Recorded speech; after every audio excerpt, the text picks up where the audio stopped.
हर दिन एक नई शुरुआत है। क्या हो सकता था के बजाय यह सोचिए कि क्या किया जा सकता है। तो आज क्या किया जा सकता है? आज आंदोलन खिलाफत। आंदोलन कब शुरू हुआ? असहयोग और खिलाफत। असहयोग खिलाफत आंदोलन कब शुरू हुआ? जनवरी 1921। जनवरी 1921 में शुरू हुआ और इस आंदोलन में विभिन्न सामाजिक समूहों ने हिस्सा लिया। भाई इन आंदोलन में जनवरी 1921 में शुरू हुआ और विभिन्न समूहों के सामाजिक समूहों ने क्या किया?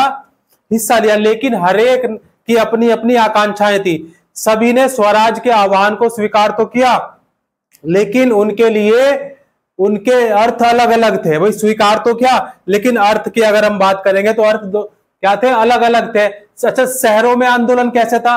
तो आंदोलन की शुरुआत शहरी मध्य वर्ग के हिस्सेदारी के साथ हुई। किसके? मध्य वर्ग के हिस्सेदारी के साथ हुई। हजारों विद्यार्थियों ने स्कूल कॉलेज छोड़ दिए। हजारों विद्यार्थियों ने क्या किया? स्टूडेंट्स ने स्कूल कॉलेज छोड़ दिए। और जो हेडमास्टर थे, हेडमास्टर समझते हैं, और शिक्षकों ने क्या किया? इस्तीफा सौंप दिया। वकीलों ने मुकदमे लड़ना बंद कर दिया। ठीक है, वकीलों ने क्या किया? मुकदमों को लड़ना ही बंद कर दिया। मद्रास के अलावा ज्यादातर प्रांतों में परिषद चुनाव का बहिष्कार किया गया। क्या किया गया? मद्रास के अलावा ज्यादातर प्रांतों में क्या किया गया? परिषद चुनाव का बहिष्कार किया गया। और मद्रास में गैर ब्राह्मणों द्वारा बनाई गई जस्टिस पार्टी का मानना क्या था? भाई गैर ब्राह्मण द्वारा। किसके? गैर ब्राह्मण। गैर ब्राह्मण। भाई गैर ब्राह्मणों ने क्या बनाई थी? एक सभा बनाई थी जिसका नाम क्या था? Justice party. Justice party. Justice party बनाई थी। तो इस पार्टी का मानना था कि काउंसलिंग में प्रवेश के जरिए उन्हें वे अधिकार मिल सकते हैं जो सामान्य रूप से केवल ब्राह्मणों को ही मिल पाते थे। जो सामान्य रूप से केवल ब्राह्मणों को ही मिल पाते थे। और ये गैर ब्राह्मणों की पार्टी है, इसलिए इस पार्टी ने चुनाव का क्या किया? बहिष्कार किया। आर्थिक मोर्चे पर सहयोग का असर और भी ज्यादा नाटकीय रहा। विदेशी सामानों का क्या किया गया? बहिष्कार किया गया। शराब की दुकानों की पिकेटिंग की गई और विदेशी कपड़ों की होली जलाई गई। क्या चलाई गई? विदेशी कपड़ों की होली। विदेशी कपड़ों की होली जलाई गई। विदेशी कपड़ों की होली जलाई गई। 1921 से लेकर 1922 के बीच, देखो 1921 से 1922, 1921 से 1922, 1921 से 1922 के बीच विदेशी कपड़ों का आयात क्या हो गया? आधा हो गया एकदम। आयात क्या हो गया? आधा हो गया। उसकी कीमत 102 करोड़ से घटकर 57 करोड़ रह गई। बहुत सारे स्थानों पर व्यापारियों ने विदेशी चीजों का व्यापार करने या विदेश व्यापार पे पैसा लगाने से इनकार कर दिया कि अब विदेश व्यापार में पैसा नहीं लगाया जाएगा। जब बहिष्कार आंदोलन फैला, ये जो बहिष्कार आंदोलन था ये भी फैल गया, तो लोग आयातित कपड़ों को छोड़कर केवल भारतीय कपड़े पहनने लगे। भाई जब ये जो आंदोलन था बहिष्कार का, ये चरम सीमा पर पहुंच गया, एकदम टॉप पर, तो लोगों ने क्या किया? बहिष्कार ज्यादा से ज्यादा होने लगा। ज्यादा से ज्यादा बहिष्कार होने लगा तो भारतीय कपड़ों पहनने लगे। क्या पहनने लगे लोग? भारतीय कपड़े। अभी देखो भारतीय कपड़ों की क्या समस्या थी, इसके बारे में भी जानेंगे। भारतीय कपड़ों को पहना जाने लगा तो भारतीय कपड़ा मिलों और हथकरघों का उत्पादन भी बढ़ने लगा। भाई जब भारत की वस्तुओं की मांग बढ़ेगी तो उसका जो है उत्पादन भी बढ़ेगा, आयात भी बढ़ेगा, है ना। कुछ समय बाद ही शहरों में यह आंदोलन धीमा पड़ गया। फुस क्यों? फूस होने का क्या कारण करता थे, क्या कारण था? देखो इसके कई कारण थे। खादी कपड़ा मिलों में भारी पैमाने पर बनने वाले कपड़ों के मुकाबले प्राय महंगा होता था। भाई खादी क्या होती है? खादी बहुत महंगी होती थी। खादी, खादी महंगी, बहुत महंगी होती। तो महंगा होने के कारण गरीब उसे खरीद नहीं सकते थे। वे मिलों के कपड़ों का लंबे समय तक बहिष्कार कैसे कर पाते? जब भाई उनके पास पैसा नहीं है और खादी कपड़ा में इतना महंगा ही खरीद नहीं सकते, तो वे जो है ऐसे लंबे समय के लिए कैसे बहिष्कार कर सकते थे? ब्रिटिश संस्थाओं के बहिष्कार से भी समस्या पैदा हो गई। अब देखो, जो ब्रिटिशों का सामान का बहिष्कार किया, उससे भी समस्या पैदा हो गई। इसलिए एक समस्या आती नहीं है, समाप्त नहीं होती, दूसरी समस्या पहले लाइन से लगी रहती है। अगर आपको ये लगता है कि ऐसा कोई समय आएगा कोई समस्या नहीं रहेगी, तो ऐसा कभी नहीं होने वाला, नेवर। एक आती है उसको सॉल्व करो, आगे बढ़ जाओ, दूसरी आएगी, दूसरी को सॉल्व करो, उसे सॉल्व करो, आगे बढ़ जाओ, फिर तीसरी आएगी, तीसरी को सॉल्व करो, उसे आगे बढ़ जाओ। इसी का नाम क्या है? जीवन है, और फतेह हो जाओगे आप। क्लियर हो गई बात? कोई दिक्कत? अब देखो, समस्या हो गई बहिष्कार से, क्या पैदा हो गई समस्या? देखो, आंदोलन की कामयाबी के लिए वैकल्पिक भारतीय संस्थानों की स्थापना जरूरी थी, ताकि ब्रिटिश संस्थानों के साथ स्थान पर क्या किया जा सके? उनका उपयोग किया जा सके। लेकिन वैकल्पिक संस्थानों की स्थापना की प्रक्रिया बहुत धीमी थी। फलस्वरूप विद्यार्थी और शिक्षक सरकारी स्कूलों में लौटने लगे। विद्यार्थी और शिक्षक कहां लौटने लगे? भाई जो छोड़ रहे थे वो फिर वापस लौटने लगे, और वकील दोबारा से सरकारी अदालतों में दिखाई देने लगे। भाई मरता क्या ना करता। अच्छा, क्लियर होगी बात इतनी? कोई दिक्कत? अब यही विद्रोह जो ग्रामीण इलाकों में कैसा था? ग्रामीण इलाकों में, भाई ग्रामीण गांव, भाई शहर की बात करी, ग्रामीण इलाकों में कैसा था? ग्रामीण इलाकों में विद्रोह कैसा था? तो शहरों से बढ़कर असहयोग आंदोलन देहात में भी फैल गया। शहरों से तो बढ़ा, जैसे जैसे शहरों से बढ़ा, गांव की ओर भी बढ़ता चला गया, और गांव में भी, देहात में भी फैल गया। युद्ध के बाद देश के विभिन्न भागों में चले किसानों व आदिवासियों के संघर्ष भी इस आंदोलन में समा गए। जो उधर आदिवासियों और किसानों के संघर्ष चल रहे थे ना, वो आदिवासियों के संघर्ष और किसानों के संघर्ष इसी असहयोग आंदोलन में समा गए। अवध में सन्यासी बाबा हुए रामचंद्र। कौन? अवध। अवध में कौन हुए? अवध में हुए बाबा रामचंद्र। बाबा रामचंद्र, बोलो जय श्री राम। बाबा रामचंद्र ने क्या किया? किसानों का नेतृत्व कर रहे थे ये। अवध में बाबा रामचंद्र किसानों का नेतृत्व कर रहे थे। और बाबा रामचंद्र जी ने इससे पहले फिजी में गिरमिटिया मजदूर के तौर पर काम कर चुके थे। किसमें? गिरमिटिया मजदूर के तौर पर वे काम कर चुके थे। उनका आंदोलन तालुकदारों के साथ था। किसके साथ था? तालुकदारों के साथ था और जमींदारों के साथ था, जो किसानों से भारी भरकम क्या लगान और तरह तरह के कर वसूल करते थे। भाई जिसके खिलाफ ये लड़ रहे थे वो किससे पीड़ित थे? भाई कर से पीड़ित थे, ज्यादा कर लगा हुआ था, ठीक है ना। और जमींदारों से उनकी लड़ाई किससे थी? जमींदारों से थी उनकी लड़ाई, और तालुकदारों से थी, तालुकदारों से। ये इन सभी से मुक्ति दिलाने में किसका नेतृत्व कर रहे थे? किसानों का नेतृत्व कर रहे थे ये बाबा रामचंद्र। और किसानों को बेगार करनी पड़ती थी। क्या करनी पड़ती थी? भाई किसान को बेगार करनी पड़ती थी, पट्टेदार से भी, पट्टेदार के तौर पर। उनके पट्टे निश्चित नहीं होते थे। पट्टेदार, पट्टा समझते हैं आप? पट्टा क्या होता है? पट्टा, एक तो दुपट्टा होता है और एक पट्टा होता है। किसी भी जमीन का कोई टुकड़ा, ठीक है ना, उसको लीज पर दे दिया या उसको किराए पर दे दिया, ठीक है ना। जैसे कहते हैं ना आजकल, समझ, लीज तो समझ गए ना। देखो ये खाटू समझ गया, चाटू नहीं समझा है। लीज तो पट्टे इनके निश्चित नहीं होते थे, उन्हें बार बार पट्टे की जमीन से हटा दिया जाता था, ताकि जमीन पर उनका कोई अधिकार स्थापित ना हो सके। भाई कोई भी अधिकार स्थापित ना हो सके। और किसानों की मांग थी कि लगान कम हो। किसानों की क्या मांग थी? कि लगान कम किया जाए। बहुत सारे स्थानों पर जमींदारों को, नाई धोबी को सुविधा से भी वंचित करने के लिए पंचायतों ने नाई धोबी बंद करने का फैसला कर दिया। क्या ले लिया फैसला कि नाई धोबी घाट सब बंद। तो जून 1920, कब? जून 1920 की बात है, जून 1920, और जून ही चल रहा है देखो, है ना कायदे में आज कितना 2 जून है। जून 1920 में जवाहरलाल नेहरू ने, किसने? जवाहरलाल नेहरू, JL नेहरू, जिनको हम चाचा नेहरू भी कहते हैं, जवाहरलाल नेहरू ने क्या किया? अवध के गांवों का दौरा किया। कहां का दौरा किया इन्होंने? ये गए अवध, और अवध में कौन बैठे थे? बाबा रामचंद्र।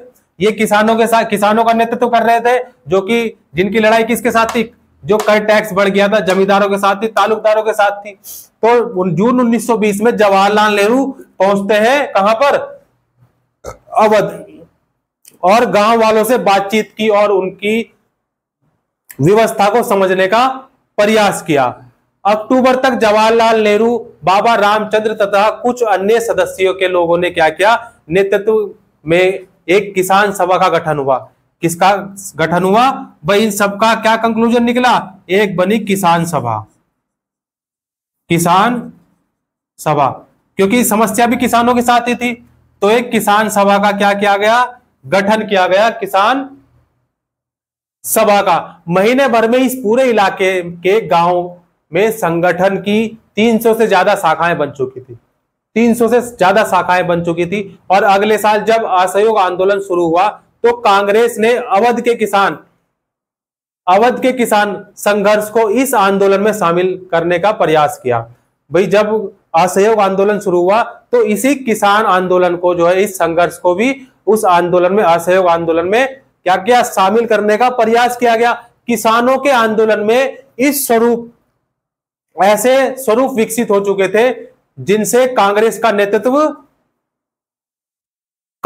जो नेतृत्व था खुश नहीं था।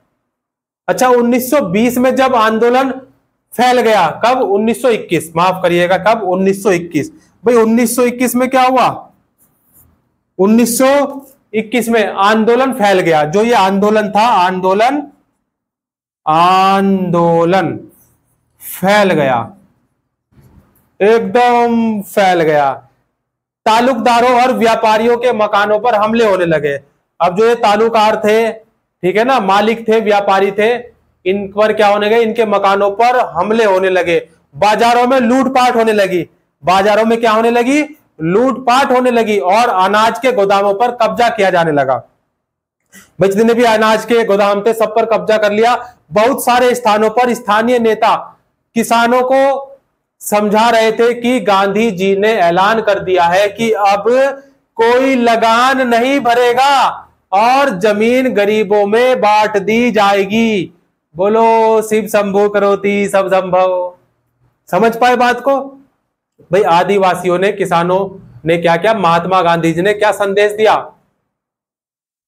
कि महात्मा गांधी जी का जो नाम था, लोग अपनी सारी कार्रवाइयों और आकांक्षाओं को सही ठहरा रहे थे। आदिवासी किसानों ने महात्मा गांधी के संदेश और स्वराज के विचार का कुछ और ही मतलब निकाला। आंध्र प्रदेश की बात कर ले हम, अगर आंध्र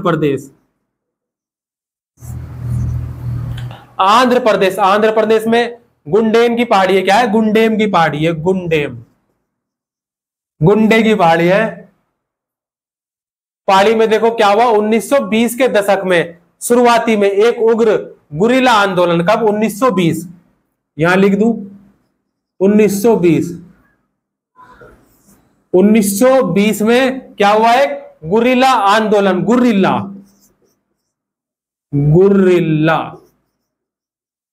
आंदोलन। कौन सा आंदोलन? गुरिल्ला आंदोलन फैला। और कांग्रेस इस तरह के संघर्ष को कभी स्वीकार नहीं कर सकती थी। अन्य वन क्षेत्रों की तरह यहां भी अंग्रेज सरकार ने बड़े बड़े जंगलों में लोगों के दाखिल होने पर पाबंदी लगा दी। क्या कर दी भाई?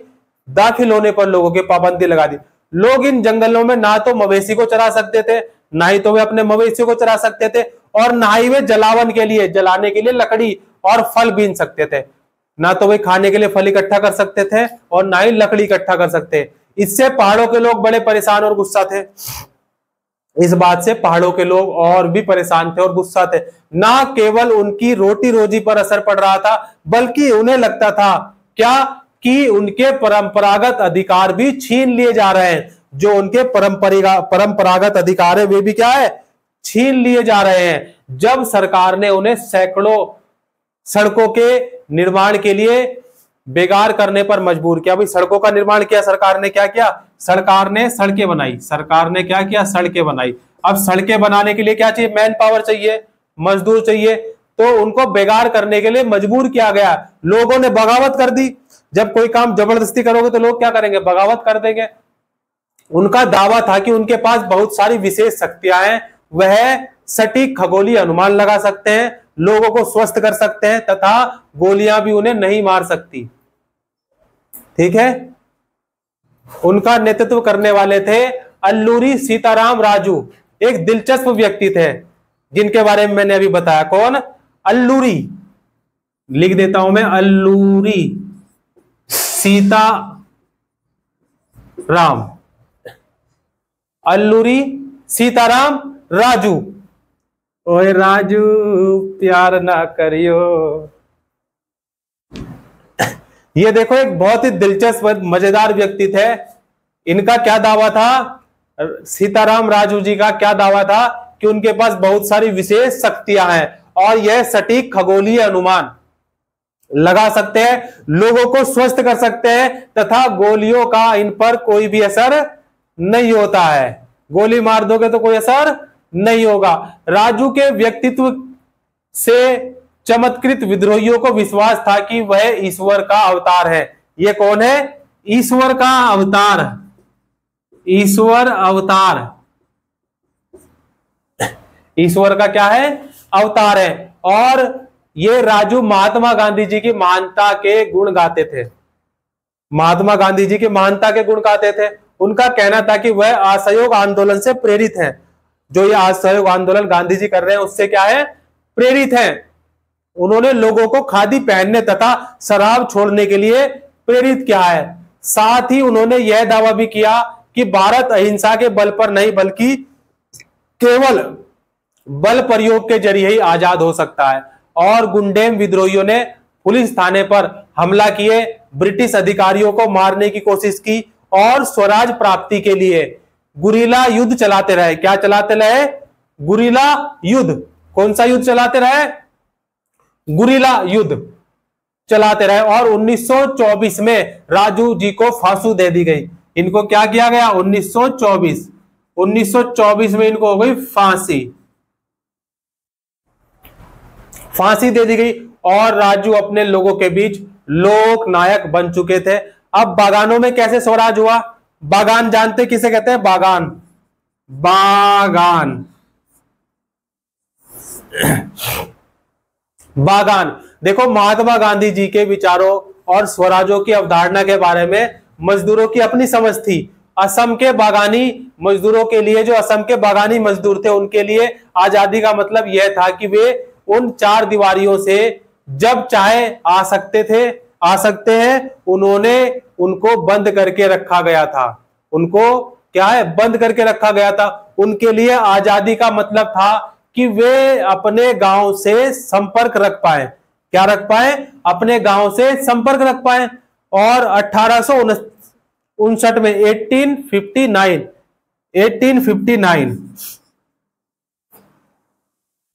1859 में देखो क्या हुआ, इंग्लैंड एमिग्रेशन एक्ट। कौन सा, इंग्लैंड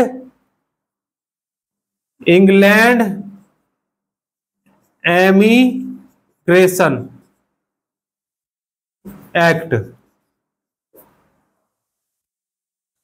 इसके तहत बागानों में काम करने वाले मजदूरों को बिना इजाजत बागान से बाहर जाने की छूट नहीं होती थी। और यह इजाजत उन्हें विरले ही कभी मिल सकती थी। जब उन्होंने असहयोग आंदोलन के बारे में सुना तो हजारों मजदूर अपने अधिकारों की अवहेलना करने लगे। क्या करने लगे, अपने अधिकारों की अवहेलना करने लगे। उन्होंने बागान छोड़ दिए, अपने घर को चल दिए। बागान छोड़कर कहां चले गए वे, अपने घर को चल दिए। उनको लगता था कि अब गांधी राज आ रहा है। अब क्या आ रहा है, गांधी राज आ रहा है। इसलिए अब तो हर एक को गांव में जमीन मिल जाएगी। लेकिन वे अपनी मंजिल पर नहीं पहुंच पाए, अपनी मंजिल पर नहीं पहुंच पाए। रेलवे और स्टीमरों की हड़ताल के कारण वे रास्ते में ही फंस गए। उन्हें पुलिस ने पकड़ लिया और उनकी बुरी तरह पिटाई हुई। और पुलिस जब पकड़ती है तो बहुत मारती है, कुत्ते की तरह मारती है ना। इन स्थानीय आंदोलनों की अपेक्षाओं और दृष्टियों को कांग्रेस के कार्यक्रम में परिभाषित नहीं किया गया था। उन्होंने तो स्वराज का अपने अपने हिसाब से अर्थ निकाल लिया था, अपने अपने हिसाब से अर्थ निकाल लिया था। उनके लिए यह एक ऐसा युग था, ऐसा घोटक युद्ध था जब सारे कष्ट और सारी मुसीबतें खत्म हो जाएंगी। फिर भी जब आदिवासियों ने गांधी जी के नाम का नारा लगाया, क्या किया आदिवासियों ने? गांधी जी के नाम का नारा लगाया और स्वतंत्र भारत की हुंकार भरी। क्या भरी? स्वतंत्र भारत की हुंकार भरी। तो वे एक अखिल भारतीय आंदोलन से भी भावनात्मक स्तर पर जुड़े हुए थे। किसके? एक अखिल भारतीय आंदोलन भावनात्मक स्तर पर जुड़े हुए थे। जब वे महात्मा गांधी जी का नाम लेकर काम करते थे या अपने आंदोलन को कांग्रेस के आंदोलन से जोड़कर देखते थे, अपने आंदोलन को कांग्रेस के आंदोलन से जोड़कर देखते थे, तो वास्तव में एक ऐसे आंदोलन का अंग बन जाते थे जो उनके इलाके तक ही सीमित नहीं था।